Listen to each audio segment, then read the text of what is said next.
Awakening in a Roman insula.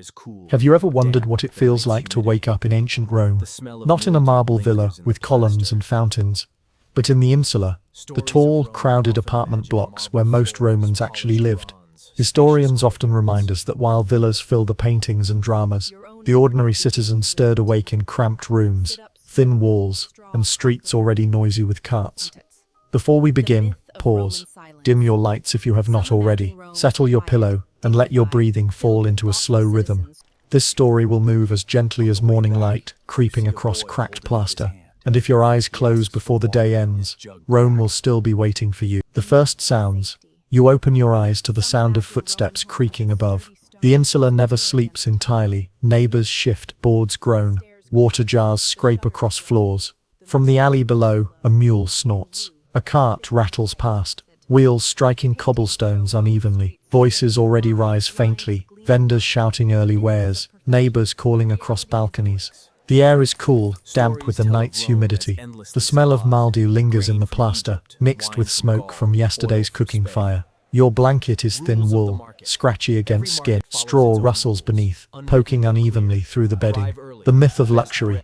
Stories of Rome often imagine marble floors, polished bronze, spacious courtyards. The myth is of universal grandeur. The reality is closer to you now. A narrow room, a ceiling that leaks in rain, and walls patched by hand. Records describe many insula collapsing under their own weight, poorly built, yet filled with families. The myth comforts imagination. The reality creaks above your head. Fortunata the lucky one. From across the landing, you hear Fortunata stirring. She is called the lucky one because she always manages to find an extra crust of bread, a fig fallen from a cart, or a coin in the dust. She hums softly as she folds her bedding, her voice flat but steady. Soon she will tell everyone what she found yesterday and how it proves fortune follows her. Marcus Ratcatcher. Below, Marcus Ratcatcher shouts faintly at the sound of scurrying. His obsession is well known. He hunts rats with traps, sticks, even buckets of water. He mutters that Rome itself will collapse not from fire or famine, but from rats. His voice carries through the floorboards, a grumble that blends with the mule in the alley. The step-by-step, folding bedding. Your own morning begins with routine. Sit up slowly, straw crackling beneath. Fold your blanket into a rough square though the edges never meet neatly. Smooth the straw with your hand, pushing sharp stalks back down. Place the folded blanket in the corner, weighed down with a jug to keep it from sliding. Stand stretching, hearing the creak of your own joints. Join those of the floor. The room looks no grander, but it feels a little more ordered. A mild dilemma. Your neighbor calls, offering to share yesterday's leftover porridge. It smells faintly sour. You could accept, easing hunger now, or politely decline, saving your stomach for fresher bread from the market. You decide to accept, spooning a few bites. The taste is dull, but warm, and warmth matters more than fresh. The smell of the morning. The insula fills with scents as neighbors begin their own tasks. From above comes smoke, someone relighting last night's embers. From below, the sharp smell of vinegar, Marcus cleaning a trap. From outside, bread baking in a nearby oven, the crust scent drifting faintly upward. The smells mingle, no one stronger than the other, creating the aroma of Roman morning. The myth of Roman silence. Some imagine Rome as quiet, dignified, filled with thoughtful citizens strolling marble streets. The myth is of calm order. The reality is noise, wheels clattering, vendors shouting, neighbors arguing through thin walls. City accounts describe Rome as rarely silent, even in the small hours. The myth comforts theater. The reality bangs at your shutters. The step-by-step, fetching water. You carry a small jug down the stairs.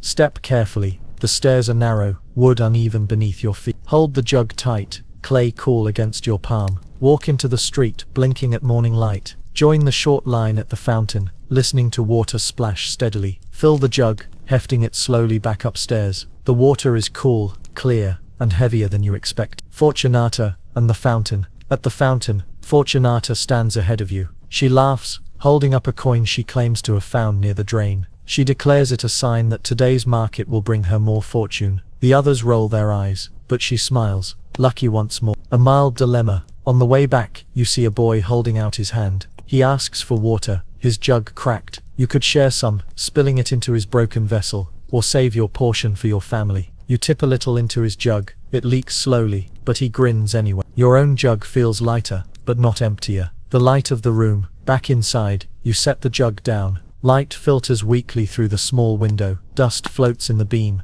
dancing above your folded blanket. The plaster wall shows cracks, patched with straw. It is not grand, but it is yours for now. Rules of the insula. Life in the building follows its own quiet codes. Fires must be small, never too close to walls. Water jugs are filled early, before the fountain crowds. Noise after dark is frowned upon, though rarely avoided. Rats belong to Marcus Ratcatcher. No one interferes. Fortunata's luck is never questioned, even when doubted. The rules are not written, but everyone knows them. The myth of safety. Some imagine Roman homes as sturdy stone, secure against time. The myth is of permanence. The reality is fragility. Walls thin, beams creaking, fire always feared. Records tell of entire insula collapsing, leaving little but dust. The myth comforts architecture. The reality shudders at the weight of footsteps above. Preparing to leave. The city waits, so you prepare to step outside. Pull your cloak tight, wool scratchy at your neck. Slip sandals on, leather stiff from yesterday's rain. Check coin pouch, its weight modest but real. Tie the jug with rope, securing it near the door. Step into the stairwell, hearing Fortunata humming faintly behind you.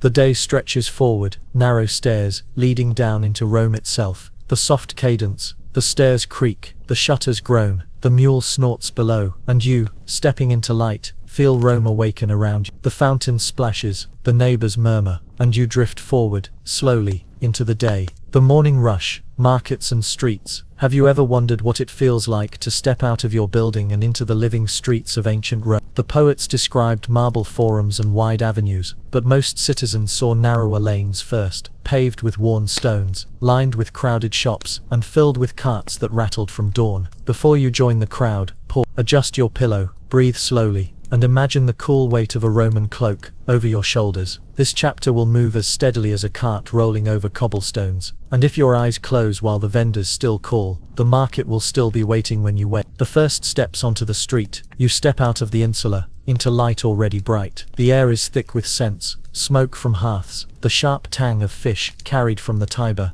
and faint incense wafting from a small shrine at the corner. The stones beneath your sandals are slick from last night's rain. Water still trickles in the gutters, carrying straw, ash, and the occasional scrap of cabbage. The noise rises quickly. Mules bray, cart wheels clatter, vendors call with steady rhythm. Rome is not silent at sunrise. It is restless, alive, never still. The myth of perfect order. Paintings show Roman streets straight and wide, lined with gleaming marble. The myth is of perfection. The reality is narrower lanes, stones worn uneven, smells stronger than poets admit. Historians note that many streets were so tight, carts were banned during daylight, though the rule was often ignored. The myth comforts imagination. The reality tugs at your sandals now. Fortunata and the shortcut. Fortunata appears at your side, smiling, a basket in hand. She declares she knows a shortcut through an alley that will bring you to the market faster. She insists her luck always finds the least crowded path. You follow her, though Marcus Ratcatcher grumbles from behind that shortcuts are where rats thrive. His muttering joins the rattle of a cart squeezing too close. The step by step entering the market. Soon the market comes into view.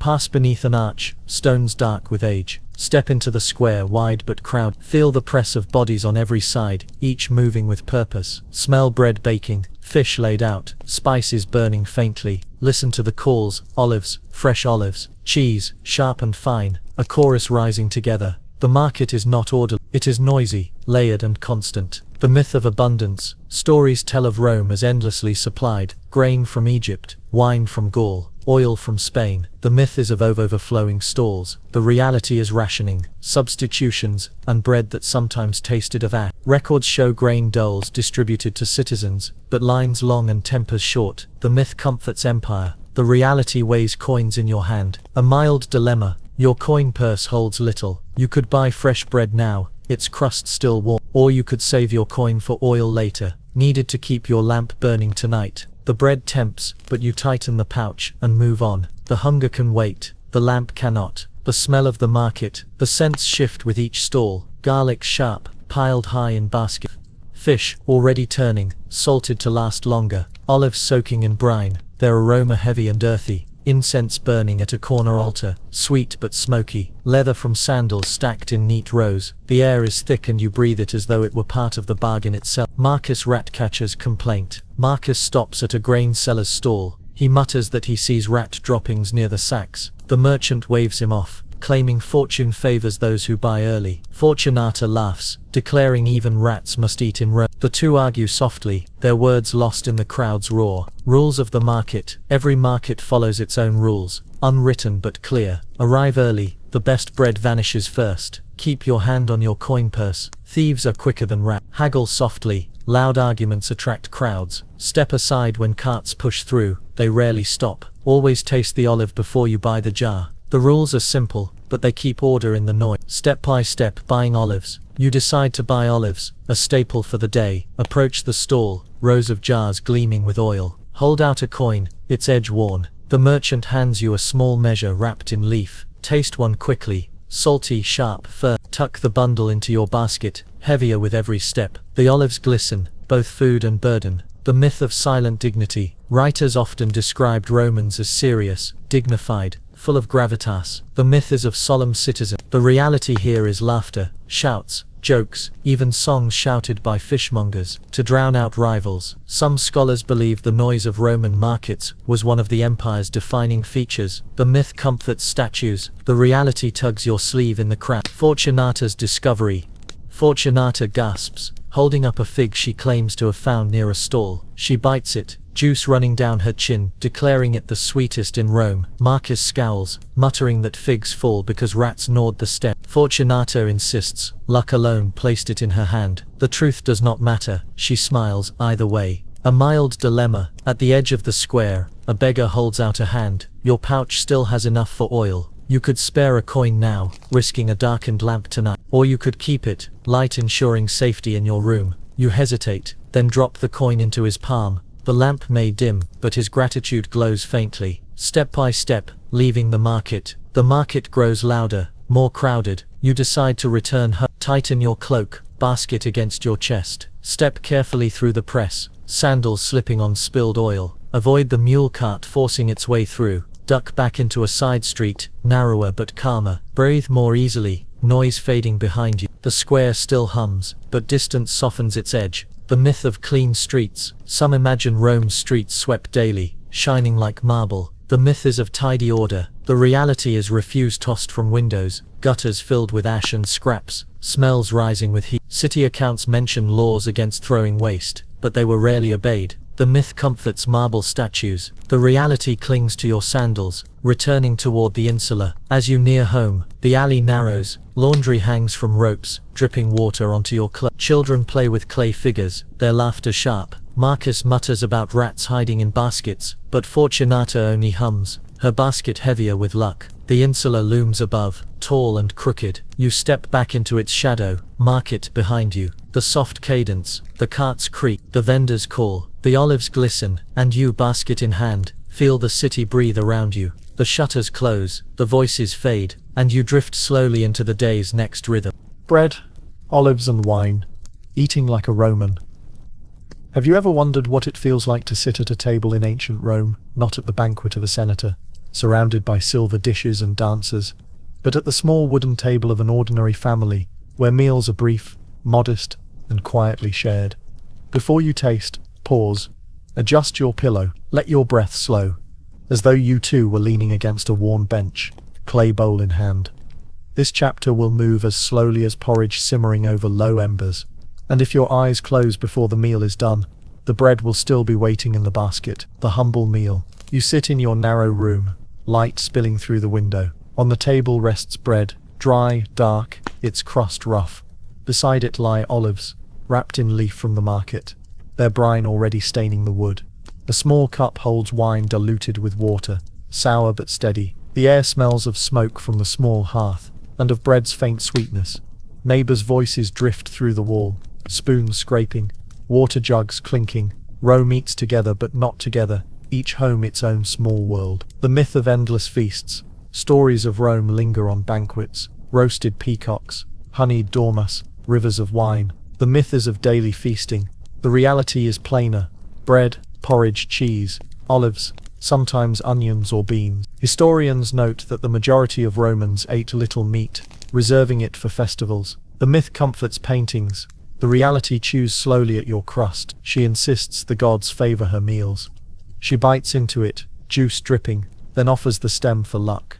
Her chatter fills the room, lighter than the bread itself. Marcus Ratcatcher's complaint. Marcus Ratcatcher arrives too, muttering that rats will gnaw any grain left uncovered. He inspects the bread basket, tapping it as though listening for scratching. He swears he can hear the tiny teeth already. You cover the bread with cloth, and he nods satisfied. Step by step preparing pulse. Pulse, the simple porridge, is a staple. Place barley grains in a clay pot. Pour water slowly, letting it soak. Stir with a wooden spoon, steady, steady. Add a pinch of salt, perhaps oil if fortune smiles. Simmer until thick, steam rising into the small room. The smell is plain, earthy, filling. The porridge bubbles slowly, never in haste. A mild dilemma. You have a little oil left. You could pour it into the porridge, making it richer, or save it for your lamp tonight. The choice presses like the steam itself. You drizzle a few drops in, the flavor deepening. Tonight the lamp may dim, but the porridge tastes kinder. The smell of the meal. The room fills with scents.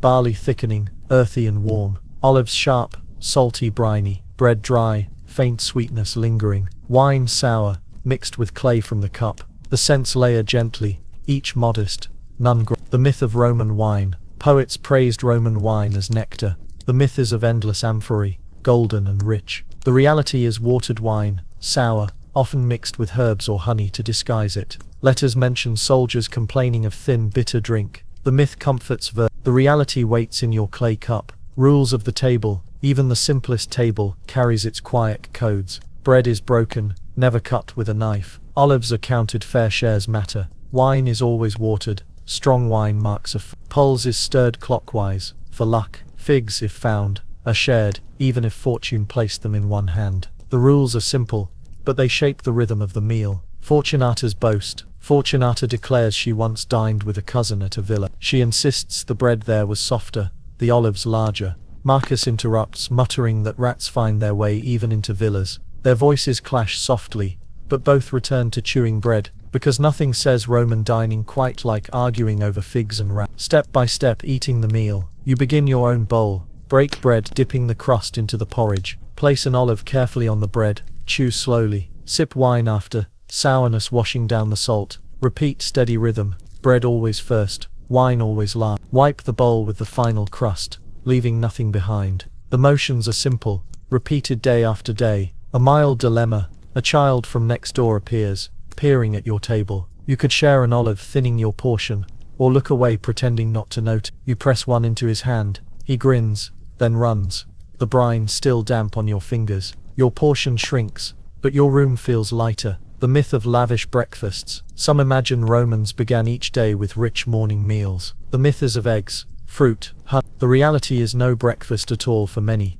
Only bread if available, or nothing until midday. Historians note, gentaculum, a small bite, but most poor households skipped it. The myth comforts plays. The reality rumbles in your stomach. The evening light. Later in the day, the table holds only crumbs. The wine cup sits empty, rim stained. The room smells faintly of oil from the porridge. Marcus mutters about covering baskets. Fortunata hums, content with her fig's luck. The meal ends not with abundance, but with quiet. The soft cadence. The bowl cools. The olives glisten faintly. The cup rests empty. And you, leaning back, feel hunger soften into stillness. The fire dims. The neighbors hush. And you drift slowly into rest. Work and wages in the eternal city. Have you ever wondered what it feels like to work in Rome? Not as a senator in marble halls, but as an ordinary laborer among thousands. Rome is remembered for triumphs and statues, but its heartbeat was carried by hands that built walls, unloaded ships and stitched sandals. Before you lift a tool, pause, breathe in slowly,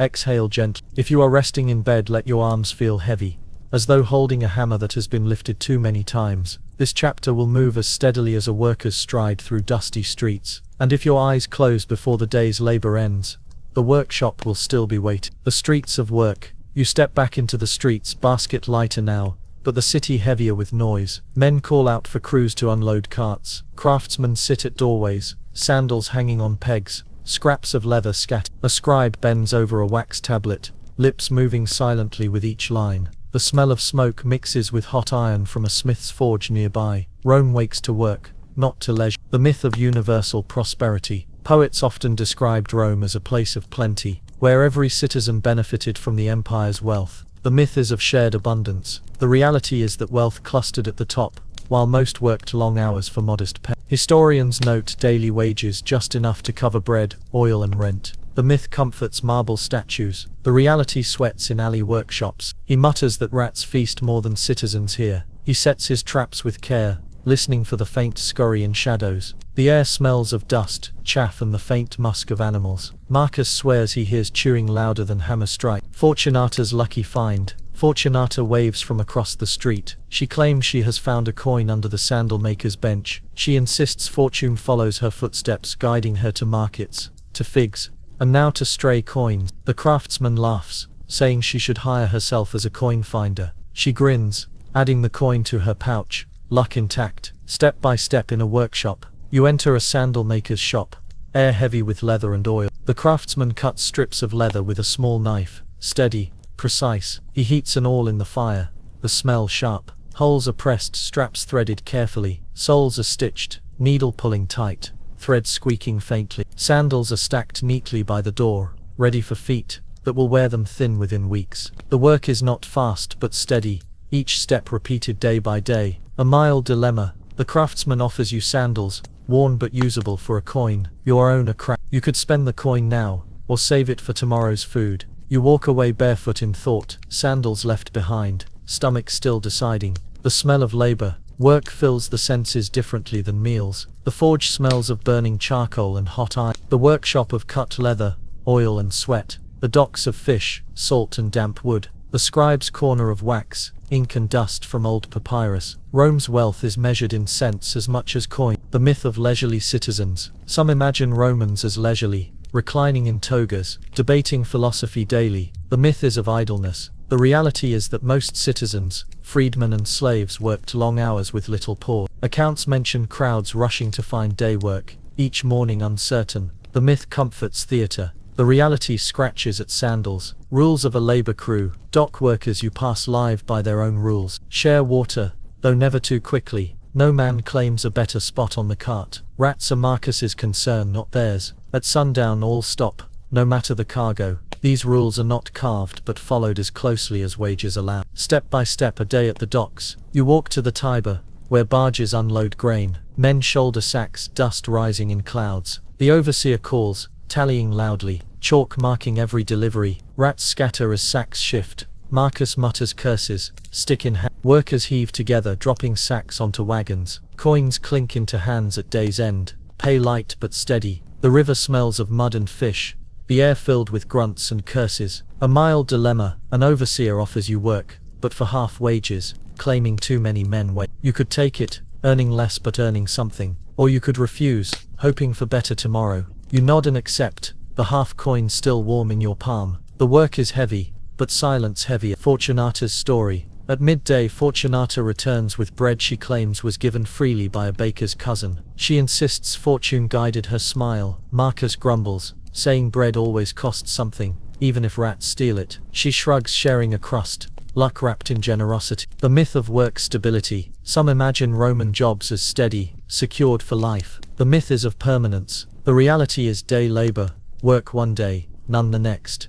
Historians describe men gathering at forums, each morning, hoping to be chosen. The myth comforts order. The reality waits for coin in an open hand. The evening shift. As the sun lowers, the market quiets, the workshops close, the forge cools, sandals stacked, scrolls rolled away. Marcus checks traps once more, muttering about night rats. Fortunata hums, pouch heavier by one coin. The city exhales, labor ending with dust on sandals. The soft cadence, the hammer stills, the leather cools, the river hushes, and you, shoulders heavy, feel the weight of work soften. The fire dims, the voices fade, and you drift slowly into rest. Baths, cleanliness, and gossip. Have you ever wondered what it feels like to bathe in ancient Rome? Not in a private marble tub filled with rosewater, but in the bustling public baths, where steam, chatter and scraping strigils shaped daily life. Before you step inside, pause, breathe slowly, exhale gently. If you are resting, let your body grow heavy, as if warmth from the caldarium were already wrapping you. This chapter will move as slowly as steam rising from heated water, and if your eyes close before the strigil scrapes, the The baths will still be waiting. Approaching the baths, you walk along the street, basket lighter after the day's labor. The bathhouse looms ahead, walls high, smoke drifting faintly from furnaces beneath. The air smells of oil, sweat and damp stone. Crowds gather at the entrance, some clutching coins, others lingering to talk. Children run past, sandals slapping loudly against the stones. The myth of free luxury. Writers sometimes described Roman baths as free havens for all, filled with luxury. The myth is of endless marble, fountains, and perfumes. The reality is more modest. A small fee for entry, crowded rooms, water sometimes cloudy. Historians note larger baths were impressive, but most citizens visited smaller, simpler ones. The myth comforts marble carving. The reality creaks beneath sandals. Fortunata's luck. Fortunata slips past the doorkeeper with a grin,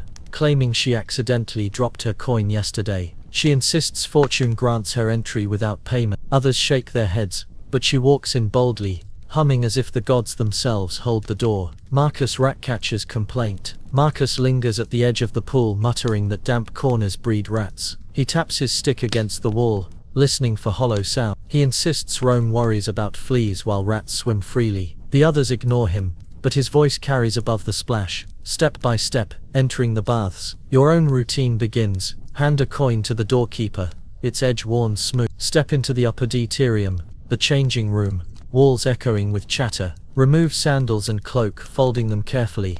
Though the bench is crowded, place your bundle in a niche, hoping no hand strays to it. Step forward, skin prickling as warm air greets you. The baths have claimed you now. The smell of the rooms. Each chamber smells distinct. The tepidarium is warm, scented with oil and faint smoke. The caldarium is heavy with steam, sulfur rising from water. The frigidarium is sharp, cold stone carrying the smell of wet plaster. The scents mix, a progression of air as steady as the rooms themselves. A mild dilemma. In the changing room, you notice your coin pouch slipping from your cloak. You could tuck it deeper for safety, risking suspicion from neighbors, or leave it visible, hoping trust holds. You hide it carefully beneath the cloth, trusting fabric more than men. Step by step, the bathing ritual. The process unfolds slowly. Enter the tepidarium, warm but not hot, to loosen muscles. Move into the caldarium, steam thick, pores opening. Rub oil on skin, its scent sharp, earthy. Use the strigil, scraping gently, removing sweat and dirt. Finally step into the frigidarium, cold shocking, breath sharp. The body shifts from warm to hot, to cold, then rests, heavy and clean. Fortunata's gossip. Fortunata sits at the edge of the tepidarium, announcing that fortune brought her figs at the market, sandals from a cousin, and now free entry. She whispers about a senator's son seen slipping coins to dancers. Her words ripple across the room, each listener leaning closer. The baths are for washing, but also for gossip. The myth of pure water. Some imagine crystal pools refreshed daily. The myth is of purity. The reality is reused water, cloudy by evening, warmed by fires below. Writers complained of floating oils, dirt scraped from skin. The myth comforts mosaics. The reality swirls around your knees. Marcus Ratcatcher's warning. Marcus refuses the frigidarium. He mutters that rats drink from its edge, making the water less safe than the Tiber. He taps the tiles, claiming to hear scratching behind. The others roll their eyes, but his voice lingers like the echo of dripping water. Oil is shared, but strigils are not. Gossip flows freely, but never beyond the door. Fortunata's luck is tolerated. Marcus's mutters endured. Always rinse before dressing, even if water is cloudy. These rules hold the baths together, as firmly as stone. Step by step, leaving the baths. When the body feels heavy and calm, return to the apidarium, retrieving cloak and sandals. Dry quickly with rough cloth, skin tingling. Slip sandals on, straps still damp. Tie cloak loosely, warmth lingering beneath. Step outside, cool air sharp, after steam. The city feels louder after the hush of water. You walk past, stomach grumbling, cloak still warm from the baths. The evening gossip. As you leave, voices drift behind. Stories of magistrates, neighbors, lovers, debts. The baths are never just about water.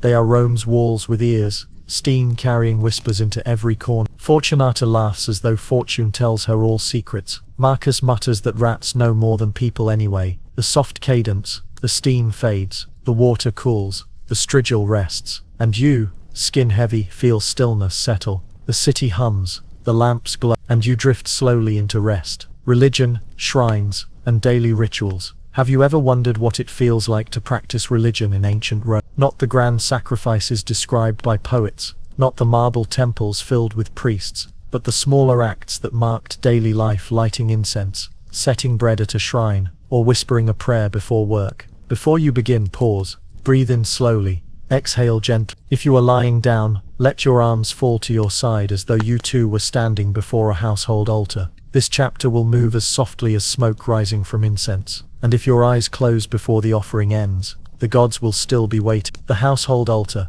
In the corner of your insular room stands a small shrine. It is not grand, just a niche in plaster, painted faintly, smoke darkened from years of use. Two small clay figures rest there, the household lares, protectors of home and family. Beside them is a lamp, its oil low, wick blackened. The air smells faintly of ash, as if prayers themselves left residue. The reality is quieter: breadcrumbs, a drizzle of wine, a pinch of incense. Historians note that most religious practice in Rome was domestic, repeated in small gestures. The myth comforts marble statues, the reality flickers in a clay lamp. Step by step, morning offering. You begin the day's ritual. Place a piece of bread at the shrine, its crust still dry from last night. Pour a few drops of wine into a small cup, staining the clay. Light the lamp, its flame soft, wick smoking faintly. Whisper a prayer, not loud but steady. Watch the smoke rise, curling slowly into the air. The gesture is brief, but the rhythm matters more than the grandeur.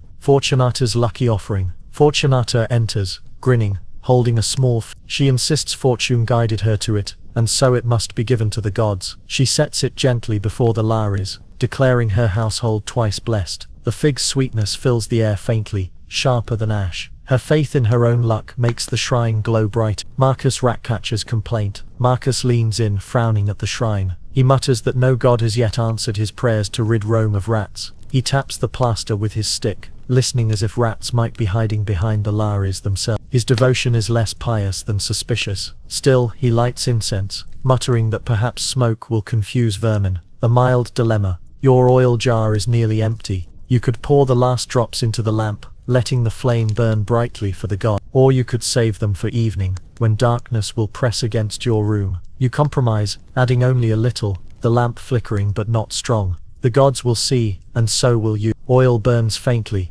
its smoke oily but soft. Bread toasts slightly near the lamp's warmth. The smell of ash lingers longest, weighty, as though prayers had sent themselves. The myth of indifference. Some later writers suggested Romans treated religion lightly, as mere ritual. The myth is of cold formality. The reality is more layered. Ritual was serious, but also ordinary, woven into meals, markets, and journeys. Records show soldiers carrying lares figures into battle, merchants making offerings before travel. The myth comforts sin. The reality places bread carefully at a shrine, step by step, a crossroads shrine. Later in the day you walk to a street corner shrine, approach the small stone altar, its surface chipped and dark. Place a coin or breadcrumb upon it. Sprinkle wine, staining stone dark. Whisper the prayer, simple and brief. Step back, watching smoke drift into the street's bustle. Neighbors pass, repeating the same gestures. The crossroads hum quietly with Fortunata's gossip at the shrine. Fortunata tells the others that she once prayed for luck at this very shrine, and the next morning found 2 figs instead of 1.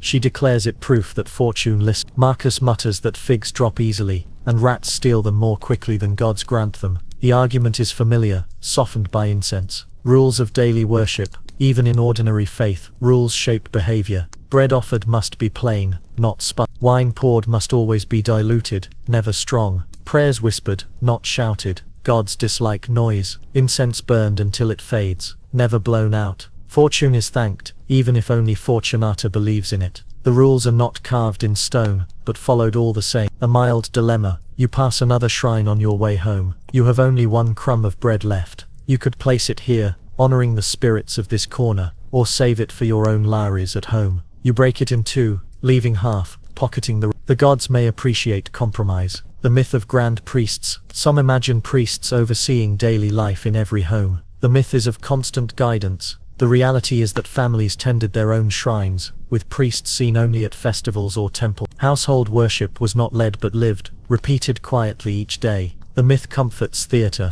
The reality flickers in a corner near. Fortunata hums softly, claiming the gods smiled on her bread. Marcus checks traps, muttering that if gods bless anyone, it should be him. The flame sways, shadows stretch, prayers drift with the smoke. The soft cadence, the lamp glows, the incense fades, the bread and you, sitting quietly, feel the shrine's silence deepen. The room stills, the city exhales, and you drift slowly into rest. Entertainment and idle hours. Have you ever wondered what it feels like to spend your free time in ancient Rome? Not as a senator in a cushioned seat, but as an ordinary citizen, squeezed into crowded benches at the circus, or standing in the dust of the forum, to watch jugglers toss knives. Before you join the crowd, pause, breathe in slowly, exhale gently. If you are lying in bed, let your body sink as though you too were leaning back against worn stone benches. This chapter will move as slowly as dust settling after hooves. And if your eyes close before the race's end, the crowd will still be cheering. The walk toward leisure. You leave your insula, stepping into sun brighter now. The streets smell of dust, frying sausages from a vendor's pan, and damp wool cloaks pressed too close. Children chase each other, shout. Vendors call out, selling fruit, bread and wooden cups of watered wine. The noise swells with each turn toward the Circus Maximus. The myth of constant games. Some imagine Rome as endlessly entertained, gladiators fighting every day, chariots racing without pause. The myth is of daily spectacle. The reality is less frequent, games tied to festivals, victories or magistrates seeking favor. Historians note long stretches of ordinary days without such events. The myth comforts marble carvings. The reality waits for the rare trumpet call. Fortunata's excitement. Fortunata skips ahead, clutching her coin pouch. She insists fortune always grants her the best seat, even among thousands. She waves at vendors, certain she will find a fig or loaf without paying. Her laughter cuts above the hum of the crowd, lighter than the dust. Marcus Ratcatcher's complaint. Marcus grumbles that the circus is no better than a rat's nest. Too many bodies, too much noise, food spilled everywhere. He mutters that rats would run faster than any horse. The crowd ignores him, but he taps his stick rhythmically against the stone as if counting whiskers. Step by step, taking your seat. At the circus you find a place among thousands. Climb the worn steps slowly, sandals slipping on smooth stone. Squeeze into a space on the bench, knees brushing strangers. Shield your eyes from the sun, glaring across the track. Listen to vendors weaving through rows, olives, sausages, wine. Wait as the crowd hums, anticipation thick in the air. The circus holds you like a tide, the smell of the games. The air shifts with layers of scent, dust thrown up by hooves, sweat heavy among packed bodies, sausages frying, their fat sharp, wine spilled on stone, sour and sticky, smoke drifting faintly from nearby altars. Rome's leisure smells no less crowded than its labor. The myth of pure sport. Some imagine races and fights as noble contests of skill. The myth is of honor. The reality is betting, shouting, arguments and fists thrown in the stand. Letters describe crowds hurling curses as fiercely as drivers hurled whips. The myth comforts poetry. The reality jostles your shoulder. Fortunata's cheer. The chariots line up. Fortunata stands, waving, declaring she supports the Greens today. She swears fortune always backs her team. Her cheer rises above the trumpets, luck carried in her voice. Marcus Ratcatcher's comparison. Marcus mutters that the horses are no faster than the rats he's chased through grain stores. He insists he once saw a rat leap further than any chariot wheel could run. No one listens, but he continues, stick tapping in rhythm with hooves. Step by step, watching the race. The race begins, trumpet sounds, sharp and echoing. Chariots surge forward, wheels rattling, dust rises, stinging eyes. Drivers shout, whips crack, horses fur. The crowd roars, louder than the race itself. The race is a blur, but the noise anchors it. A mild dilemma. A vendor passes, holding sausages steaming on skewers. You have one coin left. You could buy the sausage now, rich and hot, or save the coin for tomorrow's bread. The smell presses, but you hold the coin, stomach growling, bread winning over feast. Rules of the games. Crowds follow their own codes here. Take Ohi. Cheer only for your faction, never another. Do not sit too close to rivals unless prepared for arguments. Share wine with neighbors, but not sausages. Fortune decides seats, at least according to Fortunata. Rats are never mentioned, unless Marcus sits nearby. The rules hold more firmly than the ropes at the starting gate. Street performers. After the race. When the races end, the streets outside fill with jugglers, musicians and dancers. A man tosses knives, their glint catching sun. Children clap, voices shrill. The smell of lamp oil fills the air as torches are lit for acrobats. Coins clink faintly into bowls, each sound steadier than applause. Fortunata's final fortune. Fortunata claims she found her sausage without paying, declaring her team's victory sealed it. She waves the skewer, grease dripping, smiling broadly. Marcus mutters that rats would have stolen it anyway. She laughs, certain the gods watch her with amusement. The myth of endless joy. Some imagine Romans laughing constantly at games and theatres. The myth is of perpetual delight. The reality is mixed. Cheers and curses, laughter and hunger. Long walks home through crowded streets. Historians remind us that joy was as brief as a race, fading into ordinary routine. The myth comforts mosaics. The reality fades with dust. The evening streets. As the sun lowers, the crowd disperses. Stalls pack away olives and sausages. Dust settles slowly, hoofprints fading. Fortunata hums with cheer. Marcus mutters with complaint, and you step back toward the insula. The city exhales, the game's finished, the noise dimming. The soft cadence, the trumpets fade, the dust drifts, the bench is empty, and you, weary with noise, feel silence return. The lamps glow, the streets narrow, and you drift slowly into rest. Domestic rhythms, family and household. Have you ever wondered what it feels like to return home in ancient Rome, not to a palace or marble villa, but to a modest apartment, where family life unfolds in small rhythms? Rome was built as much by quiet domestic routine as by armies and emperors. Before you enter, pause, breathe in slowly, exhale gently. If you are resting in bed, let your arms fall as though placing a blanket across a child. This chapter will move as slowly as a loom creaking in the evening. And if your eyes close before the chores are finished, the fire will still be glowing. Returning to the insula, you step back into the tall insula, its walls cracked, stairwell echoing faintly. The smell of smoke from neighbors' hearths fills the narrow corridor. Children's voices rise above, a ball bouncing against plaster. Doors creak, sandals scuff, voices trade gossip.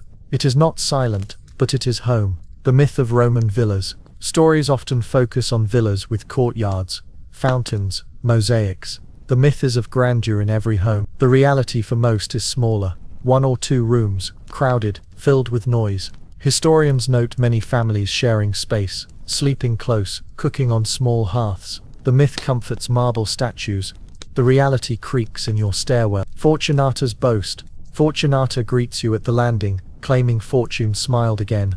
Her washing dried faster than anyone else's. She holds up a tunic, waving it proudly. She insists her laundry never takes long, because luck works even with soap. Others smile faintly, but she hums as she folds. Marcus rat-catchers grumble. Marcus kneels near the stairwell, muttering about droppings left by rats. He taps his stick, declaring they creep in through laundry baskets at night. He claims no household is safe until Rome itself is rid of them. The others sigh, used to his warnings, but his stick still strikes stone in rhythm. Step by step preparing the meal. Inside your room, evening meal begins. Set out olives, briny scent filling the air. Pour watered wine into clay cups, rims chipped. Heat a pot of beans slowly, smoke curling faint. Call neighbors or family close, voices filling the small space. The food is simple, but the steps shape the eve. The smell of the household. The insula breathes with scents. Bread toasting faintly near the fire.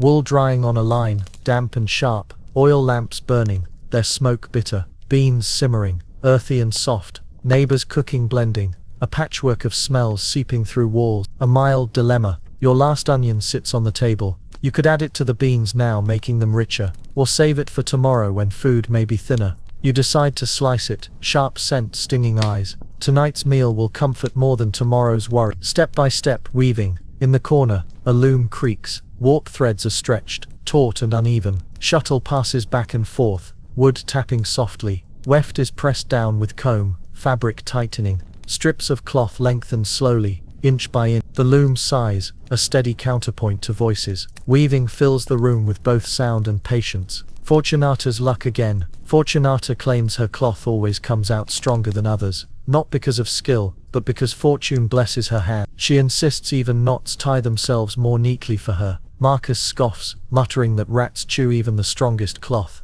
The room laughs softly, but she continues weaving proud. Rules of the household. Like markets and baths, even homes follow quiet codes. Bread is divided fairly, even if small. Lamps are filled before sunset, not after. Children sleep early, though they rarely obey. Laundry is folded before gossip begins. Marcus's warnings are tolerated. Fortunata's luck accepted. The rules shape order among noise. The myth of perfect harmony. Plays sometimes showed Roman families seated calmly together, peaceful and content. The myth is of harmony. The reality is quarrels, laughter, chores and noise. Letters mention neighbors arguing over rent, children crying, fires smoking. The myth comforts theaters. The reality hums through your walls now. Step by step cleaning after the meal. When the bowls are empty, routine continues. Scrape crumbs from the table into a basket. Wash bowls quickly with water. Oil still clinging. Set them upside down to dry. Rims uneven. Sweep straw from the floor.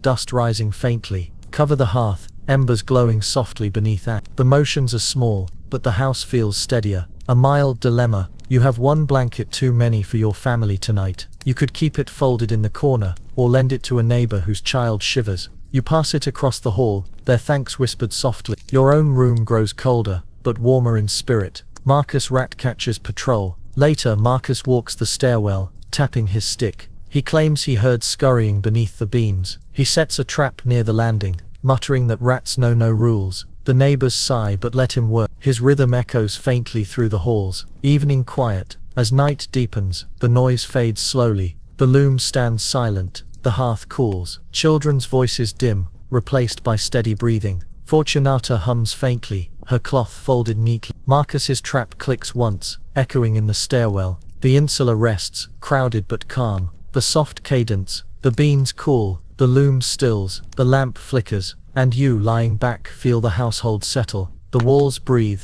The voices fade. And you drift slowly into rest. Nightfall in the city. Lamps and shadows. Have you ever wondered what it feels like when night falls in ancient Rome? The city does not fall silent, nor does it glow with endless lamps. Instead, shadows stretch across narrow streets. Oil lamps flicker weakly, and the sounds of taverns spill into alleys. Before you step outside, pause. Breathe slowly. Exhale gently. If you are resting in bed, let your blanket weigh against you like a Roman cloak in the evening chill. This chapter will move as softly as lamp smoke curling upward, and if your eyes close before the lamps burn out, the city will keep breathing quietly. The first flicker. You light the small lamp in your insular room. Oil burns slowly, wick hissing faintly. The flame trembles, throwing shadows across plaster cracked and patched. The air smells of smoke and old oil, heavy but steady. Outside, voices rise, sandals scraping the stairwell, as neighbors prepare for night. The myth of bright nights. Some imagine Rome glowing like a modern city, streets illuminated with rows of torches. The myth is of endless light. The reality is darker, lamps lit only in homes. A few torches at crossroads, taverns glowing faintly. Historians note streets outside the main forums were nearly pitch black. The myth comforts paintings. The reality flickers weakly on your wall. She claims her flame never goes out early. She waves to neighbors, lamp in hand, as though luck shines from its glow. Her voice rises above the stairwell chatter. Marcus Ratcatcher's warning. Marcus paces with his stick, muttering that rats thrive best in the dark. He insists their eyes gleam brighter than lamps. He places traps in corners, tapping walls with suspicion. His shadow stretches long, merging with those of beams and baskets. Step by step lighting the lamp. The act itself is simple. Pour oil carefully into the clay vessel, drops glistening. Trim the wick with fingers, soot darkening nails. Strike spark from flint, catching thread. Shield the flame with your hand, protecting it from draft. Set it on the ledge, glow spreading weakly. The room feels different now, smaller but safer. The smell of evening. Night carries its own scents. Lamp oil burning, acrid and smoky. Wine spilled in taverns, sour and sweet. Stew cooling in pots, beans earthy. Damp straw in stairwells, musty and sharp. Rome at night smells heavier, thicker, closer. A mild dilemma. You have one lamp only. You could place it by the door, keeping shadows from the stairwell, or near your bedding, giving comfort as you lie down. You choose the bed, shadows filling the corner but leaving rest gently. The streets outside. You step briefly into the alley. Darkness presses thick. A tavern glows faintly nearby, laughter spilling out with smell of wine and roasting meat. Dogs bark in distance. A cart creaks slowly, driver humming. The street feels both alive and hidden. The myth of safety. Some imagine Rome's night watch kept order. The myth is of constant patrols. The reality is patchy. Some guards, some torches, but thieves and fires remained. Letters complain of sleepless nights from tavern noise and sudden shouts. The myth comforts law. The reality lurks in alleys. Fortunata at a tavern. Fortunata peers into the tavern, declaring fortune always grants her a free cup. She greets friends, humming, slipping into the glow. Her laughter mixes with music, louder than her Marcus Ratcatchers mutter. Marcus avoids the tavern. He points to shadows, claiming he sees whiskers. He mutters that lamps attract pests as much as people. His stick taps rhythmically. A private patrol. Rules of the night. Evening life carries its own codes. Lamps must be watched. Fire spreads quickly. Taverns are lively, but purses guarded. Noise is forgiven, but only until midnight. Shadows are avoided, unless Marcus insists on patrolling them. Fortunata's fortune is brighter after wine. The rules keep Rome from burning, at least most nights. Step by step closing the room. When night deepens, draw wooden shutter across the window, creaking faintly. Pull blanket closer, wall scratchy, heavy. Set lamp lower, light softer, shadows stretching long. Listen to neighbors, settling, coughs and whispers fading. Lie back, the city's hum muffled, but steady. The night belongs to both silence and noise. A mild dilemma. The oil runs low. You could snuff the lamp now, saving the last drops for morning, or let it burn, comforting against shadows. You leave it burning, though faint, its glow shrinking steadily. The myth of restful nights. Some imagine Romans slept soundly, streets quiet. The myth is of peaceful rest. The reality is interruptions. Dogs barking, drunks singing, babies crying, fire feared. Historians note frequent complaints of sleeplessness. The myth comforts poetry. The reality rustles in the dark. Midnight Rome. As hours pass, taverns quiet. The streets grow still, lamps fewer. Marcus's stick no longer taps, even he sleeps. Fortunata snores faintly, her luck resting too. Your lamp gutters, oil nearly gone. Shadows press close, but silence heavier. The soft cadence. The lamp flickers, the oil fades, the shutter creaks, and you lying back feel Rome's night close around you. The street stills, the city exhales, and you drift slowly into rest. Seasons, festivals, and the passing year. Have you ever wondered how a year passes in ancient Rome? Not through emperors' decrees or wars, but through seasons felt by ordinary people. The festivals, the harvests, the rituals that marked time in quiet rhythm. Before we begin, pause, breathe slowly. Exhale gently. If you are lying in bed, let your blanket weigh like a Roman cloak pulled close in winter. This chapter will move as softly as a torch burning during Saturnalia. And if your eyes close before the year is finished, the calendar will still be turning. The cycle of seasons. Rome's year is shaped by weather, as much as ritual. Summer brings dust, heat shimmering above stone streets. Autumn smells of wine pressed, grapes crushed beneath feet. Winter chills insular walls, smoke heavy in narrow rooms. Spring warms again, flowers at shrines, children chasing in alleys. The year turns, slow but steady, as constant as footsteps. The myth of constant celebration. Paintings and stories make Rome appear always festive. Banquets, games, endless holidays. The myth is of ceaseless joy. The reality is plainer. Long stretches of work and waiting. Festivals scattered through the year. Historians note over 100 festival days, but many passed quietly, marked by simple gestures at shrines. The myth comforts poetry. The reality waits patiently between holidays. Fortunata's festival cheer. Fortunata claps her hands when Saturnalia arrives. She insists luck doubles during the holiday. Figs sweeter, coins easier to find. She wears a wreath of ivy, claiming fortune guided her to the best vine. Her laughter carries through the alley louder than drums. Marcus Ratcatcher's complaint. Marcus mutters that rats respect no holidays. He insists they feast during Saturnalia more than men do, gnawing grain and bread alike. He sets traps even as others dance, declaring that vermin never rest. Neighbors sigh, but he works steadily, even with wreaths overhead. Step by step, a festival offering. On the morning of Saturnalia, you prepare an offering. Place a small cake on the household shrine, its sweetness rare. Pour wine into a clay cup, more than usual. Light a torch, its flame bright, smoke curling upward. Whisper thanks to Saturn, god of seed and plenty. Share the food with neighbors, laughter rising with smoke. The ritual is brief, but the cheer lasts longer. The smell of festivals. Festivals smell different than ordinary days. Torches burning pitch, heavy and sharp. Cakes baking,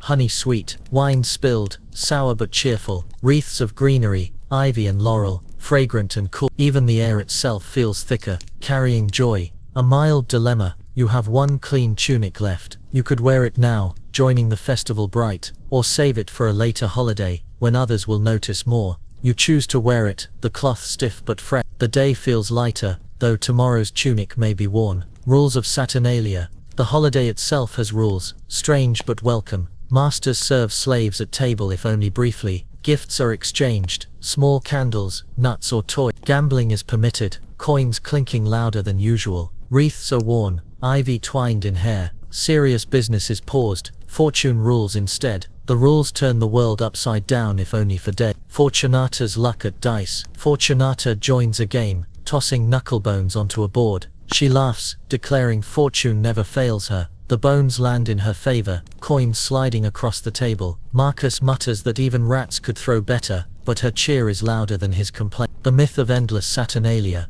Some later writers described Saturnalia as weeks of chaos, non-stop revelry. The myth is of boundless celebration. The reality is briefer, several days of cheer, then return to work. Letters describe joy fading quickly as markets reopen. The myth comforts memory. The reality ends with lamps snuffed, step by step, closing the year. As the year ends, another ritual follows. Sweep the floor, dust rising, year brushed away. Place crumbs of bread at the shrine, offering thanks. Pour last drops of wine, cup emptying with year. Light the final lamp, flame trembling but steady. Whisper prayers for another cycle, quiet but firm. The motions close the circle as softly as they open. Marcus Ratcatcher's reflection. Even Marcus pauses, sitting at the stairwell. He mutters that rats return each year, no matter what prayers are spoken, but he admits traps still work, and perhaps that is its own blessing. His voice softens, stick tapping less often. Fortunata's final fortune. Fortunata holds up a coin she found during the festival, declaring it proof that luck never rests. She insists the gods will carry her into the next year. Smiling, her laughter fills the alley, echoing off plaster walls, carrying war. The myth of time's power. Some believed the calendar ruled all, each festival shaping destiny. The myth is of time as command. The reality is quieter, time measured by bread baked, lamps lit, prayers whispered. Historians note that for most Romans, the year was marked less by emperors and more by markets. The myth comforts chronicles, the reality hums in your own corner. The evening after Saturnalia. As the holiday fades, lamps gutter low, the wreaths dry, leaves brittle. The cakes are gone, crumbs swept, children sleep, toys clutched. The insula grows quieter, cheer replaced by steady routine again. The soft cadence, the torches dim, the wreaths fade, the dice rest, and you lying still feel the year fold closed. The city hushes, the lamps gutter, and you drift slowly into rest.